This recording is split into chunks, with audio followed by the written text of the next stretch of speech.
ସାଙ୍ଗମାନେ ଆପଣମାନଙ୍କ ପ୍ରିୟ ଧାରାବାହିକ ବଡ଼ ବୋହୂ ଆପଣମାନେ ଦେଖିବେ ଏବେ ଏକ ଜବରଦସ୍ତ ସିନ୍। ଆକାଶ କହିବ ରଶ୍ମି ଛପି ଛପି ଆସୁଛି, ତାପରେ ରଶ୍ମି କହିବ ଏମାନେ କ'ଣ କଥା ହେଉଛନ୍ତି କହିଲେ ସେ ଛପି ଛପି ଆସୁଥିବ, କିନ୍ତୁ ତାପରେ ଆକାଶ କହିବ କି ଏବେ ସମସ୍ତେ ଡ୍ରାମା ଷ୍ଟାର୍ଟ କରିଦେବ, ରଶ୍ମି ଛପି ଛପି ଆସୁଛନ୍ତି।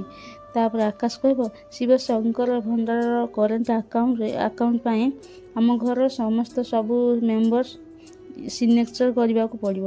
ତାପରେ ଆକାଶ ମା ଶାନ୍ତି ମାଉସୀ କହିବେ ଏବେ ତ ଆମ ଘରେ ରଶ୍ମି ବି ରହୁଛି, ତାର ବି ସାଇନ୍ ଦରକାର ନା କ'ଣ?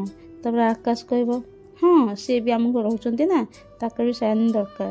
ଏବେ ସମସ୍ତେ ଜଲ୍ଦି ଜଲ୍ଦି KYC ଫର୍ମରେ ସାଇନ୍ କରିଦିଅ। ତାପରେ ଶାନ୍ତି ମା ସାଇନ୍ କଲେ, ତାପରେ ଭୂମି କଲା, ତାପରେ ଆରତୀ ଆୟୁଷ ଅବି ସମସ୍ତେ ସାଇନ୍ କରିଦେଲେ। ତାପରେ ଘର ସମସ୍ତେ ସାଇନ୍ କଲା ପରେ ଆକାଶ କହିବ ରଶ୍ମି ଯାଅ ତମେ ବି ସାଇନ୍ କରିଦିଅ।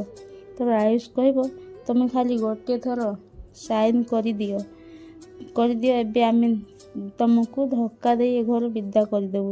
ରଶ୍ମି ଭାବି ଚିନ୍ତି ସାଇନ୍ କରିଦେବ।